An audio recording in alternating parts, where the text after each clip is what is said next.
മൂന്നര പതിറ്റാണ്ട് പിന്നിടുന്ന വെസ്റ്റേൺ പ്രഭാകരന്റെ വ്രതവും സൗഹൃദ നോമ്പുതുറയും വേറിട്ട കാഴ്ചയാകുന്നു. വളാഞ്ചേരിയിലെ വ്യവസായിയും ജീവകാരുണ്യ പ്രവർത്തകനുമായ വെസ്റ്റേൺ പ്രഭാകരന്റെ റംസാൻ വ്രതം പുതിയ അനുഭവമല്ല. 37 വർഷമായി തുടരുന്ന ജീവിതചര്യയാണ്. അതിനോടൊപ്പം വീട്ടിൽ മതേതര നോമ്പുതുറയും ഒരുക്കും. ഇത്തവണയും അതിൽ മാറ്റമില്ല. കഴിഞ്ഞ ദിവസം സംഘടിപ്പിച്ച ഇഫ്താർ സംഗമം വർഷങ്ങളായി സമൂഹത്തിലുള്ള അദ്ദേഹത്തിന്റെ സ്നേഹദാനമായി മാറിയിരിക്കുന്നു.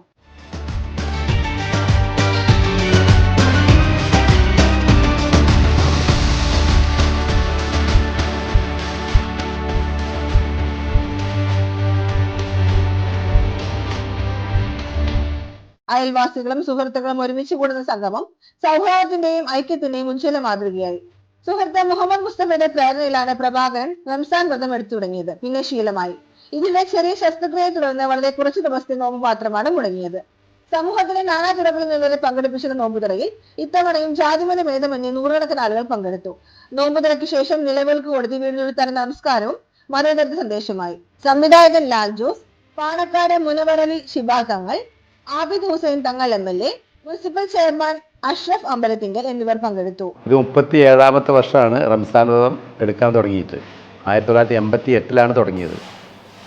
പിന്നെ ഇത്തരത്തിലുള്ള ഇഫ്താർ മീറ്റ് അല്ലെങ്കിൽ സൗഹൃദ സംഗമം തുടങ്ങിയിട്ട് അധികം വർഷമായിട്ടില്ല. ഞാൻ 21 തവണയാണ് ഉണ്ടായതെന്നാണ് എൻ്റെ ഓർമ്മ. റംസാൻ വ്രതം എടുക്കാൻ തുടങ്ങി 4 വർഷത്തിന് ശേഷമാണ് ആദ്യമായിട്ട് KT ജലീലിൻ്റെ നേതൃത്വത്തിൽ ആണെന്ന് ഒരു ഇഫ്താർ സംഗമം സംഘടിപ്പിച്ചത്. നോമ്പ് തുറ എന്തായാലും എന്നെ സംബന്ധിച്ചിടത്തോളം ജീവിതത്തിൽ ഏറ്റവും അനുഭൂതി നൽകുന്ന നിമിഷങ്ങളാണിത്.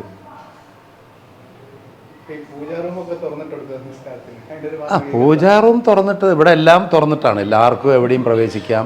എനിക്കും അങ്ങനെയാണ്. ഞാൻ മനസ്സിലാക്കുന്നത് ഏത് ആരാധനാലയങ്ങളിലും പ്രവേശിക്കാൻ എനിക്കിഷ്ടമാണ്. പെർമിഷൻ കിട്ടിയാൽ പോകാറുണ്ട്. അതുപോലെ തന്നെ ഇവിടെ എല്ലാവർക്കും പ്രവേശിക്കാം. ഇതിനകത്താണ് വീടിനകത്താണ് നിസ്കരിക്കാനുള്ള സൗകര്യം എല്ലാ വർഷവും ഏർപ്പാടുണ്ടായി കൊടുക്കാനുള്ളത് ഞാൻ തന്നെയാണ് മസല്ല ഇരിച്ചു കൊടുക്കാറുള്ളത്. പിന്നെ ഈ ഒരു ഇഫ്താർ എന്ന് പറയുന്നത് ഈ കൂടിച്ചേരൽ എന്നെ സംബന്ധിച്ചിടത്തോളം വല്ലാത്തൊരു അനുഭൂതി നൽകുന്നൊരു കാര്യമാണ്. എല്ലാ വിഭാഗത്തിൽപ്പെട്ട ആളുകളും തമ്മിൽ മിണ്ടാത്തവർ, കണ്ടാൽ മുഖം തിരിഞ്ഞ് നടക്കുന്നവർ, ദേഷ്യമുള്ളവർ എല്ലാവരെയും വിളിക്കാറുണ്ട്. എല്ലാവരും വീട്ടുമുറ്റത്ത് കൊടക്കീഴിലിരുന്ന് വർത്തമാനം പറഞ്ഞ് നോമ്പ് തുറന്ന് നിസ്കരിച്ച് ഭക്ഷണം കഴിച്ച് കെട്ടിപ്പിടിച്ച് സ്നേഹപൂർവ്വം ഒന്ന് ചേർത്ത് പിടിച്ച് മുഖത്ത് നോക്കി ഒന്ന് ചിരിച്ച് പിരിഞ്ഞു പോകുന്നത് കാണുമ്പോൾ എനിക്ക് അതിയായ സന്തോഷമാണ്. അതുകൊണ്ട് തന്നെയാണ് എല്ലാ വർഷവും ഇത്തരത്തിൽ നടത്തുന്നത്. അത് മാത്രമല്ല കാലഘട്ടത്തിൻ്റെ ഒരു ആവശ്യം കൂടിയായിട്ടാണ് എനിക്ക് തോന്നാറ്. ഈ ഘട്ടകാലത്ത് ജാതിമത വിദ്വേഷമൊക്കെ ഉള്ളിൽ പേറി നടക്കുന്ന ഈ കാലഘട്ടത്തിൽ ഇതൊരു വലിയ അനിവാര്യമാണെന്ന് എനിക്ക് തോന്നിയിട്ടുണ്ട്. ധാരാളം വിമർശനങ്ങൾ ഏറ്റുവാങ്ങാറുണ്ട്. എന്നെ സംബന്ധിച്ചുള്ള വിഷയമേ അല്ല.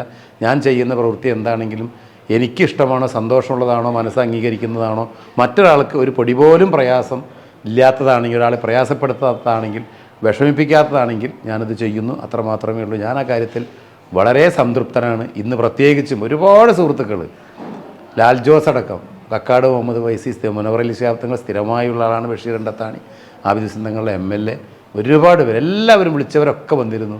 മുജീബ് ഡോക്ടർ, ദീപ് ഡോക്ടർ, മാനവേട്ട, എല്ലാവരും. അതുകൊണ്ട് തന്നെ ഒരുപാട് സന്തോഷത്തിലാണ് ഞാനിന്ന്.